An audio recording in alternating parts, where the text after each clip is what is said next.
Depuis son exil parisien, un musicien congolais enregistre une chanson. Il chante Kassavubu, il chante Lumumba, il chante Tshombe, il chante le cardinal Malula, il chante Franco. Et il y a un nom qu'il ne prononce pas une seule fois. Le nom du président en exercice, le nom de l'homme qui dirige son pays depuis 27 ans, le nom de Mobutu Sese Seko. Ce silence-là n'est pas un oubli, c'est une déclaration de guerre. Cette chanson s'appelle « Le Glaz a sonné ». Elle sera censurée au Zaïre dans les semaines qui suivent. Et l'homme qui l'a composée, Taboulé Rochereau, tu vas découvrir aujourd'hui ce que personne ne t'a jamais raconté vraiment. Bon, voilà ce que tu vas apprendre dans les prochaines minutes. Un homme que Mobutu a emprisonné 2 fois, un homme qui accompagnait Mobutu dans ses voyages officiels pour animer ses fêtes, un homme qui a censuré le dictateur dans ses chansons pendant qu'il était à sa table. Un homme qui a tout risqué pour dénoncer le régime depuis l'exil et qui, après la chute de Mobutu, a rejoint un mouvement rebelle soutenu par le Rwanda, accusé de crimes de guerre à l'est du Congo. L'histoire de Taboulé, c'est l'histoire la plus complexe de la musique africaine du XXe siècle. C'est pas l'histoire d'un héros, c'est pas l'histoire d'un traître, c'est l'histoire d'un homme pris en étau entre le talent, le pouvoir et la survie. Je vais te raconter cette histoire à partir de documents et de témoignages directs, des archives de presse, des interviews que Taboulé lui-même a accordées. Des témoignages de gens qui étaient là, musiciens, managers, journalistes. Il y a des choses dans ce récit que personne ne peut confirmer. À 100%, les archives zaïroises des prisons n'ont jamais été ouvertes. Quand c'est le cas, je te le dis, ce que je ne sais pas, je ne l'invente pas. Mais ce que les documents révèlent est déjà à lui seul absolument renversant. Le 13 novembre 1940, dans une ville de l'intérieur du Congo belge, que la plupart des gens ne trouveront jamais sur une carte, naît Pascal Emmanuel Sinamoyi Tabou. Personne ne parie sur lui, ce n'est pas un fils d'élite, ce n'est pas le neveu d'un chef coutumier, ni le fils d'un notable colonial. C'est un gosse ordinaire, dans un pays qui n'a pas encore de nom à lui. Il fait ses études à Sainte-Anne, puis à l'école de moniteurs de Kinshasa, et pendant qu'il prépare son avenir dans l'administration, il sera pendant quelques années fonctionnaire, puis responsable administratif dans un lycée de Kalina, il chante. Dans les chorales d'église, dans les chorales d'école, partout où il peut. C'est là que Grand Calais le repère. Grand Calais, Joseph Kabasele. Si tu ne connais pas ce nom, voilà ce qu'il représente. C'est l'homme qui compose Indépendance Chacha en 1960, le premier tube panafricain de l'histoire. La chanson que tout le continent chante à l'heure où les drapeaux coloniaux descendent un à un des mâts, Grand Calais intègre Taboulé dans l'African Jazz.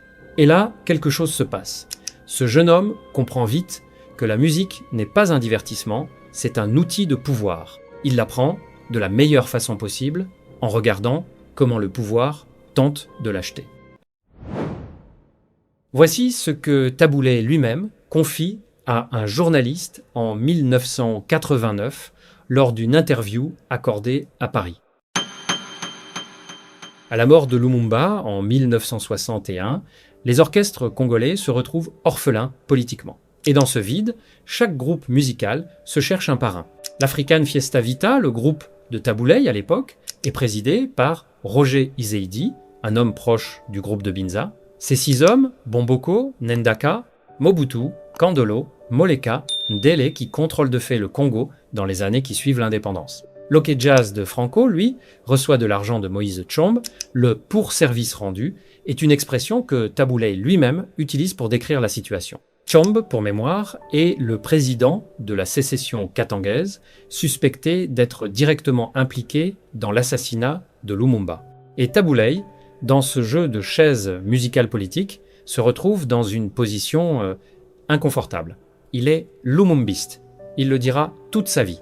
Et son groupe est financé par des hommes proches du camp qui a éliminé Lumumba. C'est un truc de ouf quand tu y penses. Dès le départ, Taboulé n'est ni dans un camp, ni dans un autre. Il est dans l'entre-deux. Et c'est là qu'il restera pendant 30 ans. En 1963, il quitte l'African Jazz de Grand Calais et fonde son propre groupe avec le guitariste Dr Nico, l'African Fiesta. Puis, après une nouvelle scission, il crée Afrisa International. Il commence à composer des chansons qui parlent de ce que les gens vivent vraiment. L'amour, la trahison, l'espoir. Mais derrière les mélodies, il y a quelque chose d'autre, une conscience politique. Des textes qui grattent doucement mais sûrement. Et Mobutu, lui, monte au pouvoir en 1965, coup d'État. Le Zaïre commence. 1966. Le premier exil, un témoin direct Mekanici Modero, ancien musicien et manager d'Afrisa International, confirme un fait que presque aucune biographie officielle ne mentionne. Dans les années 1960, Tabouley sort une chanson. La chanson ne plaît pas au régime de Mobutu. Et Tabouley doit s'auto-exiler brièvement en Côte d'Ivoire. Le titre de cette chanson, disparu. L'identité de l'opposant qu'il soutenait, non documentée. C'est l'une des grandes lacunes de l'histoire. Ce qu'on sait, c'est que l'incident se résorbe. Tabouley rentre. Et le jeu de double posture reprend. Mobutu rebaptise le pays Zaïre. Il impose l'authenticité. Les noms coloniaux sont interdits. Pascal Emmanuel Sinamo Itabou devient officiellement Tabouley. Son groupe devient Afrisa International. Et là, quelque chose d'important se passe, que les biographies passent souvent sous silence. Tabouley entre dans les bonnes grâces de Mobutu. Il le dit lui-même, sans honte, dans ce témoignage de 1989. Nous étions de presque tous les voyages de Mobutu pour agrémenter ses fêtes. C'est capital. L'homme qui sera arrêté 2 fois pour ses opinions est aussi l'homme qui joue pour le dictateur lors de ses dîners officiels. C'est la zone grise que les panégyriques évitent soigneusement. Tabouley n'est pas un opposant pur, il est un navigateur. Et cette navigation, dans le système de Mobutu, n'est pas une lâcheté, c'est une condition de survie. Le chercheur Bob W. White, dans son enquête sur la musique populaire au Zaïre, décrit un mécanisme précis, le libanga. Lors des concerts, les musiciens criaient les noms des personnages puissants présents dans la salle en échange de protection et d'argent. Celui qui refusait de jouer le jeu disparaissait. Celui qui jouait trop bien disparaissait aussi, parfois. C'était le système. En 2003, dans une interview accordée à RFI, à l'occasion de la sortie de son album Tempelo, Tabouley déclare « J'ai toujours été en controverse avec Mobutu. J'étais républicain, eux conservateurs, j'étais d'inspiration lumumbiste, mes chansons défendaient des aspirations contraires à celles de Mobutu. De temps en temps, on m'arrêtait, j'ai connu la prison politique 2 fois, les dates exactes ne sont pas connues, les archives des prisons zaïroises n'ont jamais été ouvertes, on ne sait pas combien de semaines, combien de mois, on ne sait pas dans quelles conditions, on ne sait pas quelles chansons ont déclenché les arrestations. Ce qu'on sait, c'est que Tabouley l'affirme lui-même, et que personne, dans tous les témoignages disponibles, ne le contredit. Un pionnier de la rumba, Wendo Koloswa, interrogé sur cette époque, résume tout en une phrase. Les hommes politiques de l'époque voulaient utiliser les musiciens comme des marches d'escalier. Marches d'escalier, on monte sur vous pour accéder au pouvoir, et quand on n'a plus besoin de vous, on vous laisse en bas. Voilà une contradiction que personne ne soulève vraiment. En 1983, Tabouley et Franco s'associent pour un album. La chanson la plus célèbre de cette collaboration s'appelle « Lettre à Monsieur le directeur général ». Elle critique les bureaucrates corrompus des ministères zaïrois.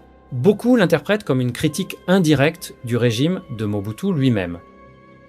Mais attends, Tabouley collabore musicalement avec Franco, l'homme considéré comme le propagandiste numéro 1 du régime, l'homme qui compose des chansons à la gloire de Mobutu. Et ensemble, ils sortent un titre qui griffe les fonctionnaires corrompus. L'ennemi collabore avec le résistant pour critiquer le système qu'il sert, c'est la réalité du Zaïre de Mobutu. La frontière entre résistance et collaboration n'est jamais une ligne droite, c'est un labyrinthe. Et puis, en 1928, quelque chose se casse. Tabouley quitte le Zaïre. Il part aux États-Unis, puis en Belgique. L'exil est planifié, son manager de l'époque confirme que depuis 1986 au moins, Tabouley préparait son départ et depuis cet exil, il enregistre l'album « Trop, c'est trop ». L'album est interdit au Zaïre. On ne sait pas comment l'interdiction a été prononcée. Décret formel, appel téléphonique au directeur de la commission de censure, ordre oral, les documents officiels zaïrois n'ont jamais été rendus publics. Ce qu'on sait, c'est que la commission de censure des chansons et spectacles institutions héritées de Mobutu, placée sous la tutelle du ministère de la Justice, existe toujours en RDC. Elle censure encore aujourd'hui. Elle était l'outil institutionnel qui interdisait les chansons politiquement dangereuses.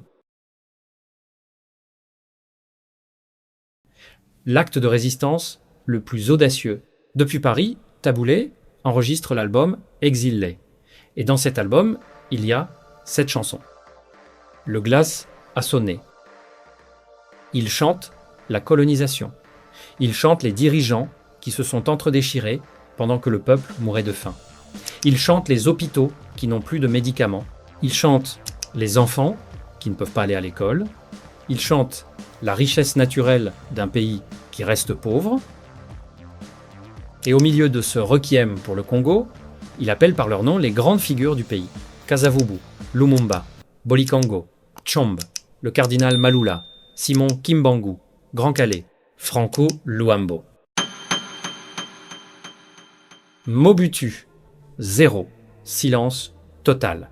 L'homme qui dirige le pays depuis 28 ans n'existe pas dans cette chanson. Un chercheur congolais, Léon Tsambou, dans la revue académique française Multitude, confirmera explicitement que le glace a sonné compte parmi les philippiques dirigés contre le pouvoir et qu'elle a été censurée en 1993. Nommer Lumumba dans un hommage, c'est rappeler qu'il a fait assassiner.